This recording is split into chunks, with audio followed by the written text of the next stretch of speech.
పూజ్యము మా భరత మాతకు జయము దిగ్వజయము.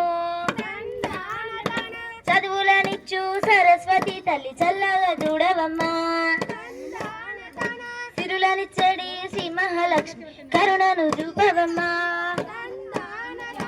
శత్రు విషానము చేసడి దుర్గా జయమునివ్వవమ్మా.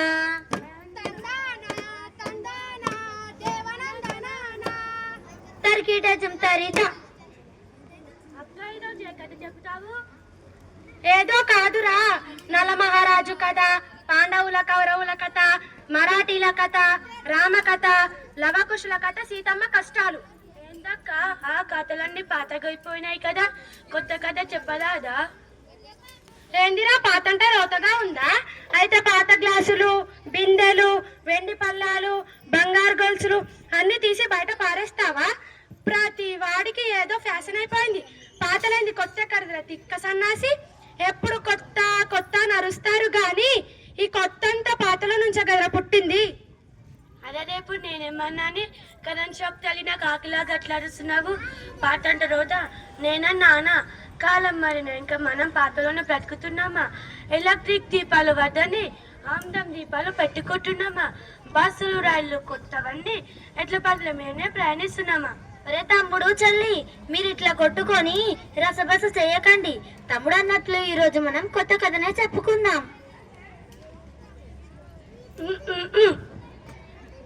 చాలా హెచ్చులు. ఈ రోజు మనం చెప్పబోయే కథ సీతమ్మ ఇష్టాలు. తకత తరికిట తరికిట త. ఇది పెద్ద ఇంటిలో పుట్టి పెరిగిన పైడి బొమ్మ కదరా. చదువు సందల్లో పేరు పొందిన చక్కనమ్మ కదరా. ఓటమి నెరుగక పోరాడే ఒక వీరవాళ్ళ కదరా. 10 మందికి నీ పేరననిచ్చే వర్తమాన కదరా. తరికిట తరిత. ఇంతకు ఎవరు ఆ పైడి బొమ్మ అని కథ. అయ్యలారా అమ్మలారా, శ్రీ విలసిల్లిన భర్త భూమిలో రతనాలు పడే రతనాల నేల మన తెలుగు నేల. ఆ తెలుగు నేలలో నటనాలు అనేది ఒక రామాపురం. ఆ రామాపురంలో శివయ్య గౌరమ్మ అనే దంపతులున్నారు.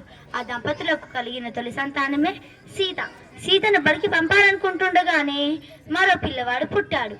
ఇక్కడితో సంతానాన్ని ఆపేదమ్మ వద్ద అని వాళ్ళు మదన పడుతుండగానే మరో కూతురు పుట్టింది. ఆలస్యం అమృతం విషయం అంటే ఇదేనేమో. నువ్వు నోరు మూస్తావా మీయవా? నోరు మూసుకునే కాలం పోయిందాక ప్రశ్నలు వేసేవాడవు తమ్ముడు, మాట్లాడేవాడే మంచోడు. తర్వాత కథ వినండి. పుట్ట గర్వని తల్లిదండ్రులకు పాటు లేకవాయే. పంట పండక పొట్ట నిండక కష్టం ఎక్కువాయే. కుటుంబ భారం కుంగదీయక తల్లడిల్లినారు. భార్య భర్తల కూలినాలితో బతుకు నడిచినారు. తరిత.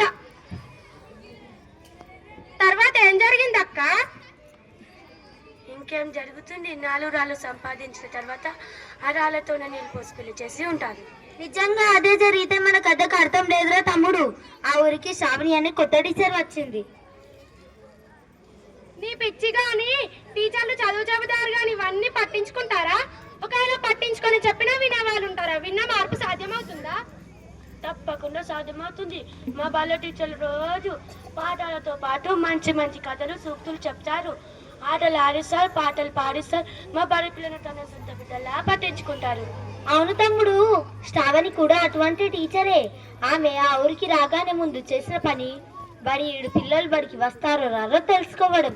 అలా ఒక్కొక్కరింటికి వెళ్తూ శివయ్య వాళ్ళ ఇంటికి కూడా వెళ్ళింది. అయితే గమనించిన గౌరమ్మ సీతమ్మ ఇంట్లో దాచిపెట్టే మా ఇంట్లో అటువంటి ఎవరు లేరని చెప్పిందా? నువ్వు అతిగా ఊహించక అక్క చెప్పేది విను. రాజు ఊహించింది నిజమే. గౌరమ్మ సీతను దాచిపెట్టింది.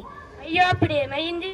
శ్రావణి టీచర్ వచ్చిన పని చెప్పకుండా శివయ్య దంపతులు కొన్ని మంచి మాటలు చెప్పింది. ఏమని? ఓ భారతీయుడ ఓ బాల బాలుడ వినవయ్య వినుల విందుగా తెలుసుకోవయ్య చరితను ముందుగా. ఎన్నో జన్మాల పుణ్యఫలమిది మానవ జన్మము, అది మానవ జన్మము. అందులోను ఆడపిల్లగా పుట్టుట శ్రేష్టము, పుట్టుట శ్రేష్టము. సహనము ధైర్యము స్నేహము ప్రేమ భావము ఆమె గొప్పతనము, అది ఆమె గొప్పతనము. ఆ గొప్పను కలిగిన ఆడపిల్లను చక్కగా పెంచాలి, చక్కగా పెంచాలి. అప్పుడే ఇల్లు ఊరు దేశం అభ్యున్నతి పొందు, అభ్యున్నతి పొందు. అతి బాలికల నడిచిపెట్టగా అన్యాయముగాను, అంతే అన్యాయముగాను. ఓ భారతీయుడ ఓ బాల బాలుడ వినవయ్య వినుల విందుగా, తెలుసుకోవయ్య చరితను ముందుగా. ఆడవాళ్ళు కూడా గొప్పవాళ్ళు, వాళ్ళను అణచిపెట్టడం మహాపాపం అంటున్నావు, బాగానే ఉంది. అటువంటి నలుగురు గొప్ప వాళ్ళ పేర్లు చెప్పక్క. సరే వినండి మరి. శ్రావణ్ టీచర్ కూడా కొందరు ఆదర్శ మహిళల గురించి ఇట్లా చెప్పింది. ఎలా? రుద్రమదేవి చూడరా, శత్రువులనే చెండాడేరా, సరోజీ నాయుడురా, సర్వరాజ్య సమరం చేసేరా, సంగేమ లక్ష్మి బాయిరా, బాలలను బాగుపరచరా, అంచమ బాను చూడరా, మహిళల మార్గం దిద్దరా, కల్పన చల్లా చూడరా, అంతరిక్షమునకెగిరేరా, సునీత విలియము చూడరా, పరిశోధనలెన్నో చేసారా.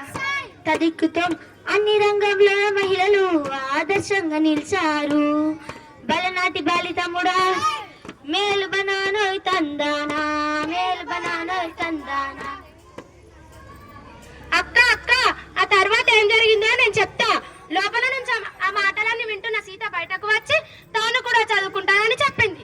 అంతేకాదు చెల్లెలా, టీచర్ మాటలకు ప్రభావితులైన శివయ్య దంపతులు బిడ్డను చదివించడమే మంచి సంగతని సీతను టీచర్ వెంట పంపించారు. అంతేలేండి, అందరూ చిన్న కళ ఉంటారా. అంటే నువ్వు రాజు కంటే గొప్పదానివక్క. నీ కథ కానీ నీ సంగతి చెప్తా.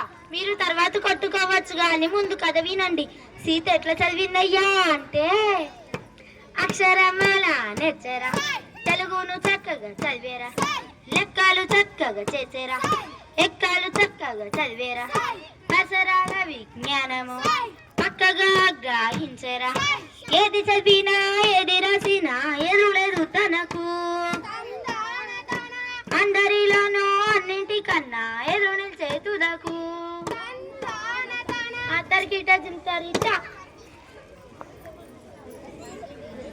ఆమె తెలివితేటలను గమనించిన పాఠశాల ప్రధానోపాధ్యాయులు కూడా ముద్దులై ఏడాది గడవకుండానే సీతను 5వ తరగతిలో చేర్పించారు. చూడు, చదివితే అట్లా చదవాలి. నువ్వేం నన్ను ఎక్కిరించిన అవసరం లేదు. నేను కూడా 1వ తరగతిలో ఉండగానే పెద్ద పెద్ద లెటర్లు చదివినా తెలుసా. నువ్వు అంతలేదు, ఏం చదివావు చెప్పు. లెటర్లు, పెద్ద లెటర్లు. అవే ఏంటో 1 2 చెప్పు. 1 2 కాదు, 25 చదివినా చెప్పలేనా? చెప్పమంట, అయితే విను. A B C D. ఆ లెటర్స్ ఏడ్చినట్లే ఉన్నాయి. నువ్వు తర్వాత కదా చెప్పక్క. ఆ తర్వాత సీతకు ఎదురే లేకుండా పోయింది. 7వ తరగతి కూడా పూర్తి చేసింది. అదే సమయంలో శ్రావణి టీచర్ ప్రమోషన్ మీద బదిలీ అయి వేరే ఊరికి వెళ్ళింది. అయితే సీత చదువు ఆగిపోయిందా అక్క? లేదులే రాజు, శ్రావణి టీచర్ సీత మనసులో చదువు బీజాలు బలంగా నాటింది. టీచర్ బదిలీ అయి ఉన్న ఊళ్ళో పై చదువులకు అవకాశాలు లేకపోయినా పట్టణం పోయి స్కూల్ చదివి కాలేజీలో చేరి ఇంటర్ డిగ్రీ పూర్తి చేసింది. ఎందుకక్క ఇంజనీరింగ్ సీట్ దొరకలేదా? ఏదో చదువుకొని డబ్బులు సంపాదించి తాను మాత్రమే హాయిగా ఉండాలనుకోదు సీత. తను బాగా చదువుకొని తనలాంటి పిల్లలను బాగుపరచాలని, కలెక్టర్ గాను నాయకురాలు గాను ఈ సమాజానికి సేవ చేయాలని గట్టిగా నిర్ణయించుకుంది. డిగ్రీ చదివి పోటీ పరీక్షలకు విజయం సాధించి మండల అభివృద్ధి అధికారిగా ఎంపికైంది. ఓ, చాలా బాగుంది. తర్వాత కథ చెప్పక్క. తర్వాత ఏముందిరా తమ్ముడు, పిల్లల చదువు కోసం స్త్రీలు మేలు చేసేందుకు నిరంతరం కృషి చేసింది మన సీతక్క. అవునక్క, సీత ఇష్టాలన్నా కదా, అవేవో చెప్పు. మరి నా ఇష్టాలు అవి మన కథ అయిపోయినాక తీరబడి చెప్పుకుందాం. ముందు నువ్వు సీత ఇష్టాలు విను. సరే సరే, నువ్వు ఉంటావు కదా, వింటావు కదా. అయితే ముందు అక్క చెప్పేది విను. ఆడపిల్లలను చిన్న చూపుతో చూడరాదు బాయి, అన్నింటిలోనూ అవకాశాలను కల్పించాలోయి, చదువులనైనా పదవులనైనా సమానమేనోయి, వాళ్ళలోని ప్రతిభను నీవు గౌరవించబోయి తర్కిట చింతరిత చెప్పవా కథ వింటే నిజంగా ఎవరిలోనైనా మార్పు వస్తుంది. ఇటువంటి సీతక్కలు ఊరికొకరున్నారా కానీ మన దేశం తొందరగా బాగుపడుతుంది. ప్రతి ఒక్కరూ ఈ సీతక్కను ఆదర్శంగా తీసుకొని తమను తమ దేశాన్ని బాగుపరచాలని కోరుకుంటూ కథను ముగించుదాం. మంగళం మన భారత మాతకు మంగళం, జయ మంగళం, మంగళం తెలంగాణ తల్లికి, మంగళం రుద్రమ్మ దేవికి, మంగళం ఆదర్శ మహిళలకు. తర్కిట చింతరిత